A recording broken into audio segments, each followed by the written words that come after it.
Hi there, this is Nicholas Kazamia, and I'm here in San Francisco with Dr. Robert Grant. Well, you've been working, though, in HIV and AIDS research for the past 26, 27 years, correct? It's 30 years now, yeah. So, to start off, what was interesting to you when you began this? When I'm thinking you were in your 20s, right? So, why this field of study? Well, imagine myself as a 22-year-old graduate student in Berkeley, and there's a new disease that's spreading among people that I care about and love, and it allows me to make a difference. It allows me to study sex, and that's exciting. And it's been a 30-year study. Mm-hmm. So is HIV under control? Well, we've made huge progress. There's no question that the communities, investigators, industry, government have really come together to address this problem. It took a while. It took some time to start. And we've had enormous success. Let's be clear about that. Treatments used in combination prolong life for some people indefinitely. Unfortunately, there still is no cure, but people are living long, healthy lives at this point. And we have several new ways of preventing HIV. First of all, we know that treatment makes people less infectious, so their partners are safer when HIV-infected people are treated. But there's also a pill that people who are uninfected can take every day that protects them from acquiring the virus. Okay, let's distinguish between a couple of these pills. There's PEP and PrEP. Mm-hmm. One is pre-exposure and one is post-exposure, correct? Mm-hmm. Yeah. But it's the same pill, correct? But different dosage? Can you explain that to me? The pill that's used for pre-exposure prophylaxis can also be used after exposure. Mm-hmm. The intention is a little different. The post-exposure prophylaxis occurs after someone has already had a significant exposure to someone who is HIV infected. So it reduces HIV risk about 80%. Mm-hmm. But we know that post-exposure prophylaxis is hard for people to use for several reasons. One is they have to wake up in the morning and realize that they need to take immediate action to start post-exposure prophylaxis. Then they have to find a doctor who's willing to write a prescription. They have to find a pharmacy that's willing to fill it. And all of that has to happen within 72 hours of the exposure. And so the idea behind pre-exposure prophylaxis was to engage with people in a calm moment, not the morning after, but when they're thinking through how are they going to stay safe as they pursue their social goals. Mm-hmm. And so pre-exposure prophylaxis is started when people want to and when they want to take steps to keep themselves safe. And they take it every day, regardless of whether they're exposed or not, regardless of whether they think their partners are HIV infected or might be HIV uninfected. I mean, it really is something that they can do as a safeguard that does not force them to really think through, was my partner infected? Was he infectious? All of the details that may or may not lead to HIV infection, those details are hard to think through, and that is one of the barriers to post-exposure prophylaxis, and that's one of the advantages of pre-exposure prophylaxis, is that people just need to realize that there is a pill that they can take once a day. They take it once a day regardless of how many partners they're having or what kinds of sex they're having with those partners. They don't have to know all the details. They just have to know that by taking a pill a day, they can keep themselves safe from HIV. And one of the things also that is a factor here with post-exposure is people don't know for sometimes several weeks, if not months, that they are infected, correct?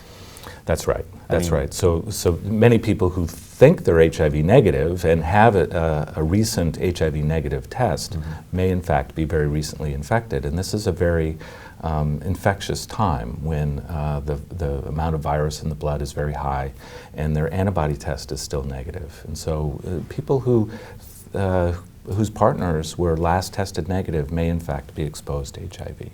So you conducted spearheaded a series of studies, correct, in regards to PrEP. What were the results? The study that we've completed is called the iPrEX study, mm-hmm. and it enrolled nearly 2,500 gay men and transgendered women. We enrolled people around the world. So we had sites in Thailand, South Africa, Brazil, Peru, Ecuador, and in the United States, Boston, Chicago, and San Francisco. And what we showed was that people who were offered this prevention pill had a substantially lower risk of acquiring HIV infection compared to a placebo arm who also received everything that we know how to provide to prevent HIV infection. So everybody in the study was given condoms and counseling and management of other sexually transmitted infections. And those who were offered the active pill had a substantially decreased risk of acquiring HIV. Now, only about half of them took the pill regularly. Among those who took the pill every day, the risk of HIV reduced by more than 99%. How safe is the pill? So, do we know? Well, we have a lot of experience with this particular pill. This pill is used for HIV treatment as well as prevention. We have experience with more than 9 million people taking this drug around the world. It was very safe in our studies.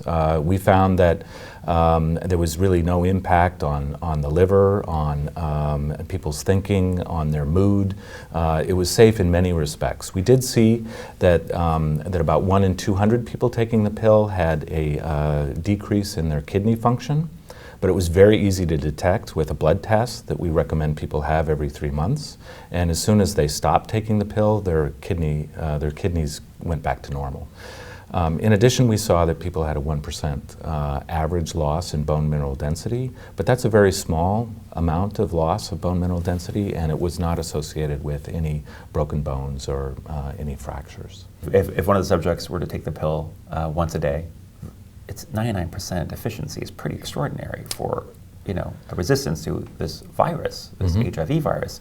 Does your immune system become immune almost to a later virus? Or how does your body transform with this drug in the next 10 years or so? Could you be, because AIDS and the HIV virus does transform itself, does it not? It's not static, correct? There are super viruses, for example. We followed people for an average of 1.5 years. We followed some people for 3 years, and we saw safety throughout that period of time. When we use this same medicine for treatment, it has been given to people for as long as 10 years, and it's really a relatively safe medicine. I mean, no medicine is absolutely free of side effects, but this one is relatively safe, even over a long period of time. Now, you're touching on the concern that maybe people who try to take this prevention pill and get infected anyway, that they may end up with a virus which is resistant to the drugs, and they have to use other drugs to treat themselves. And that is always a concern that we have, but we did not see that as a significant problem in our studies. So the reason I bring all that up is, given the fact that this pill, this PrEP pill, for lack of a better word, this is the PrEP pill, is so effective, why has it been so mired in controversy? What do you think? Well, I think for one thing, taking it every day is a challenge. Not everyone who tries to take it daily is able to do that. Some people may try to take it daily and then take it just intermittently, and that may create a situation where it doesn't really work very well. The other aspect of this is, how are we going to provide this? We have a situation where these drugs have been primarily used by specialists in HIV treatment who work only with HIV-infected people. And so the people who know these drugs the best do not really regularly access uninfected populations. And so, and the people who are providing prevention care to uninfected communities really don't know very much about the drugs. And so there's a certain set of barriers that we have to get over to educate healthcare providers how to use this new prevention tool, and also to allow people to learn about it in a way that everyone can make their own decision. I mean, one issue that I think is very important is that drugs have been regarded to be very dangerous. I mean, I think people who've suffered with HIV for decades really know that the therapy used to be more toxic than it is now. It used to require a lot of pills being taken. It used to have a lot of side effects, including long-term side effects. But the newer generation drugs really are safer, and our studies helped show that these drugs are really as safe as many of the other drugs that we use to control our cholesterol and our blood pressure. Even aspirin, has side effects, and these drugs have comparable levels of safety to the other drugs that we know and trust. And so we're really learning that these therapies are relatively safe, and that people do not need to be afraid of using them if they are potentially exposed to HIV. And certainly if they have HIV infection, people should be really seeing these medicines as their friend. They are the medicines that will prolong life and restore health. Just to jump back a little bit, what is the rate of infection today? Do we have any stats about, even in North America, like how many people get infected these days with HIV? I know in San Francisco it's quite low, but in most of the country it is rising, correct? Well, even in San Francisco we see 300 to 400 people being infected every year, and this is a relatively small city, so that means one new infection per day. So it's a significant problem even in San Francisco, and it has not been declining in the last 3 or 4 years. So it's an ongoing problem. And nationwide in the United States, we have 40,000 new infections every single year. And this has not been decreasing for the past 20 years. And so this is not a problem that's going away. This is something that we have to step up our efforts to control. So the reason I ask that is because after many years of education and ads for condom usage and new condoms and whatnot, how effective, obviously condoms are effective when used properly, but how often are they used and how often are they used properly? That is the question. Do we know? Well, I think in some circumstances, condoms are used well, and for sure, they are our first line of defense against HIV as well as other sexually transmitted infections. They also prevent pregnancy, so a condom is a wonderful thing. I think that, but there are circumstances in which we know that people are not using condoms or not using them consistently, and one of those circumstances is when they fall in love. I've heard many of our study participants and many PrEP users say using condoms all the time really worked for me well until I fell in love, and then they wanted a more intimate sexual experience, and that led to potential exposure to HIV because their partner may or may not be infected with HIV, may or may not have a positive test. So I think that there are circumstances in which condoms are not used. I think that people need to make their own decisions about how they're going to protect themselves. If they choose to protect themselves with condoms, they have to use them very consistently. PrEP is an additional approach that is completely compatible with condom use or can be used by itself. Importantly, PrEP does not prevent other sexually transmitted infections. It does not prevent syphilis or gonorrhea or hepatitis B. People should be vaccinated against hepatitis B. I think that's a very important issue to discuss with their providers. But PrEP is highly effective against HIV. It works for people who are not able to use condoms consistently. Why do you think, given the fact that you've been in this field for given all the research that's been out there, why do you think some people, and I think we all know various people, even in our personal lives, who don't use condoms every time? Is it just because they're not as exciting? Is Bill Gates trying to do very brave right now, trying to find a new condom? And what is your take on it? They work, but let's face it, nobody really uses them all the time effectively. They fail. Sometimes they fail. They break, they get lost. If we're talking about condom usage specifically for intercourse, they're not a fail-safe, are they?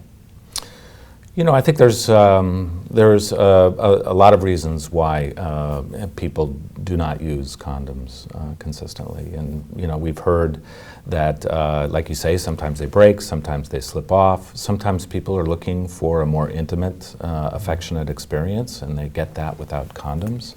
I think that sometimes they're just not available. I think that there's certain types of sexual experiences that occur very rapidly, and they occur before people have time or even the initiative to put on a condom. I think there's a wide variety of reasons why condoms may interfere with people's sexual and social goals and not be used consistently. I think that we need to do more to try to understand when condoms can be used effectively and when they are not used. I think we need to ask the questions. It's not just an issue of moral failing by any means. It's not that. There are real reasons why people aren't using condoms. From my point of view, I think we have to accept that condoms will not be used all the time by everyone, and that we need alternatives. Regardless of why condoms are not being used, I think we do need alternatives. And newer, different kinds of condoms are always welcome. But we've gone through a period of condom reinvention. I mean, I recall, and there still are many, many different varieties of condoms. Some with knobs, some with ribs, some different flavors, different colors, different sizes. We've really tried to reinvent the condom, and so far it hasn't really fostered an upsurge in demand. I think we also need other alternatives. I think the prevention pill is a highly effective and safe alternative to condoms, or it can be used in addition to condoms. And in fact, we see this. Sometimes people will use condoms with partnerships outside of their primary partnership. Because in those circumstances they're worried about HIV and other sexually transmitted infections, but they'll rely on PrEP to protect themselves from HIV within their primary partnership, because that's when they really are not using condoms consistently. So given, when you released the results of the study, I believe President Obama congratulated your staff and yourself on a job well done. You made Time Magazine's 2012 most, invention of the year, medical invention of the year, and you were heralded as a hero, as I think rightly so. But then, people like the AIDS Healthcare Foundation have been very critical and very vocal about the criticisms about PrEP. Why do you think that is? Their concern is mainly how it is marketed. How is it distributed? Should it be something that is commercialized by a pharmaceutical company, or is it something that should be spread by doctors working with individual patients? And I think they prefer the latter. But I really don't hear, when I speak to them personally, a concern about PrEP. Really, their concern, I think, is more how it is distributed in the marketplace. Well, I did talk to someone there actually, but even going online, that they had like a stat saying, I believe this is no magic pill. Like there is no magic pill, and they have a stat of 44% effectiveness is not enough. Now I think that 44% is probably culled from various sources, correct? That is an important estimate. That is the amount of HIV risk reduction that comes from offering a group of people PrEP. But that includes people who choose not to take it, or people who didn't take it. And so it really is an average of 99% effectiveness among those who took it daily, and 0 protective benefit among those who didn't take it at all. And so that averages out to about 44%. And so I think that that is a real number, but that is, people need to understand where that number comes from. It's really the benefit of offering people PrEP, and it includes people who chose not to take it. Yeah, and one of the things that they stressed to me when I spoke to them even yesterday is that they're just not aware, they're not sure of what this means in the long run, and why give healthy people a pill? Why give somebody who is perfectly healthy a pill? And what would you say to that? Well, we give perfectly healthy people pills all the time. We give people oral contraception. We also give healthy people pills for lowering cholesterol, and that prevents heart attacks and strokes. We give people pills for lowering blood pressure, and that also prevents, and we do it because it prevents heart attacks and strokes and other problems. We use prevention pills all the time, actually. And we also treat, if somebody has syphilis, we go out and give syphilis treatment to their partners to prevent them from acquiring the infection. So, this is not unusual for sexually transmitted diseases to be treated with treatment of the infected person and prophylaxis for the others, for their partners. But it's interesting because when the birth control pill was first introduced, it was at a really high voltage. I mean, the birth control that women use today is much different than the one that was introduced to the market 40 some odd years ago, 50 years ago almost. So I think that's part of their concern. It's like, how do we know this dosage isn't lethal? How do we know that maybe in 10 years' time, someone who's been taking this pill, this pill does not have this strain or a strain of HIV? Well, we've used this pill in millions of people, really, and pre-exposure prophylaxis we've studied in about 30,000 people. So we have a lot of experience now with the prevention use of this medicine in uninfected people, and certainly millions of years of experience with the treatment use of this medication. We're not seeing new side effects or new concerns pop up. The problems or the challenges related to this prevention pill are pretty well known, and they're much smaller than the risk of HIV. I mean, let's face it, having a slight change in your blood test that's reversible if you stop the medicine, that's nothing compared to becoming HIV infected, where that requires lifelong therapy. There is no cure. The lifelong therapy requires daily dosing, and there's no stopping it because HIV, once it infects the body, is there forever, because we haven't yet cured it, except in a few very experimental cases, which I think are very promising, but we'll have to see how that goes. I think that PrEP does not have to be used lifelong. I mean, we're seeing already that people need it. Some people need it at certain times in their lives. Right. And then they get into a relationship, or they learn to protect themselves in other ways, and they're able to stop, and they want to stop taking the prevention pill, and that works really well. So people go on and off of it depending on when they need it. That's very different from treatment. Treatment has to be taken daily for the rest of someone's life once they're HIV infected. The prevention pill is used like contraception when people need it. One of the things that we spoke to a couple of educators and groups and doctors about PrEP, and one of the things that they kept saying is, they can't figure out why it's not advertised as much. It's not. Why do you think that is? I mean, we see ads all the time for drugs of every kind, not just for HIV treatment drugs, of happy couples leading normal and happy lives, and we see them for everything from birth control onwards. But for PrEP, there hasn't really been anything. Why is that? Why do you think that is? Well, the manufacturer of the drug, Gilead Sciences, has decided not to advertise it. And so that's why it's not advertised. Do you know why? What is your take? Isn't it? It's sort of like a valuable tool by the sounds of it, and very effective when used correctly for the right person. Why is it not advertised? I think that they're relying on other people to promote this. I think that they think this should come from the community and healthcare providers rather than from their company. Their company is very successfully devoted toward treatment of viral illnesses, hepatitis C and HIV, and that is their focus. I think the prevention use of these medicines is something that they've supported to the extent that they've donated drug and placebo for the clinical trials, but they have not provided funding for the research, and they are not funding the advertisement of these drugs. And that's a decision that they've made based on their discussions with their stakeholders and their perception that this, if it's really going to work, has to come from community demand and health providers. Is that frustrating for you? I would like to see people protecting themselves against HIV. I'm discouraged that even in my own home city of San Francisco, we have not seen a decrease in the number of new infections for the last 3 or 4 years. And I think we need to do more.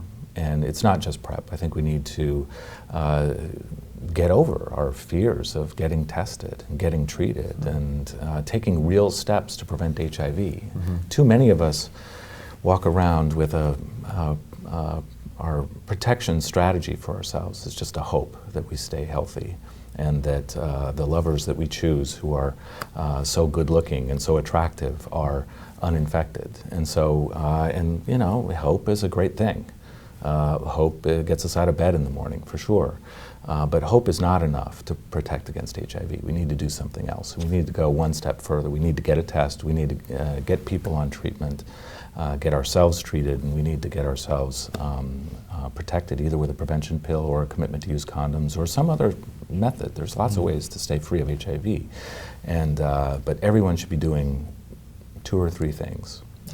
Do you think some of the resistance of people to accept PrEP in some practice or talk about PrEP is a moral issue? Is this whole idea that we're opening up a Pandora's box again of sexual promiscuity?